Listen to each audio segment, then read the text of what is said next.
கிறிஸ்துவுக்குள் பிரியமானவர்களே, இந்த அருமையான நாளிலேயும் கூட உங்களை பார்ப்பதில் நான் மிகுந்த மகிழ்ச்சி அடைகிறேன். இந்த நாளிலேயும் கூட கர்த்தர் நம்மளோடு பேசின ஒரு வார்த்தை ஏசாயா எழுதின தீர்க்கதரிசியின் புஸ்தகம் அதோடைய 26வது அதிகாரம் அதோடைய 3வது வசனத்தை நான் வாசிக்கும் பொழுது, உம்மை உறுதியாய் பற்றி கொண்ட மனதை உடையவன் உம்மையே நம்பியிருக்கிறபடியால் நீர் அவனை பூரண சமாதானத்துடன் காத்து கொள்வீர்.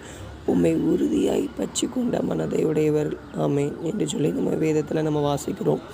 நாம் கர்த்தரை நாம் உறுதியாய் நாம் அவரை நம்பினால், நாம் உறுதியாய் நாம் அவரை நம்பும் பொழுது, அவர் நம்முடைய வாழ்க்கையிலே அவர் சமாதானத்தை முதலாவது தருகிறவராக இருக்கிறார். அது மாத்திரமில்லாமல் வேதத்தில் நாம் பார்க்கும் பொழுது ஷாத்ராக், மேஷாக், ஆபேத்நேகோ என்று சொல்லி 3 வாலிபர்கள் இருந்தார்கள்.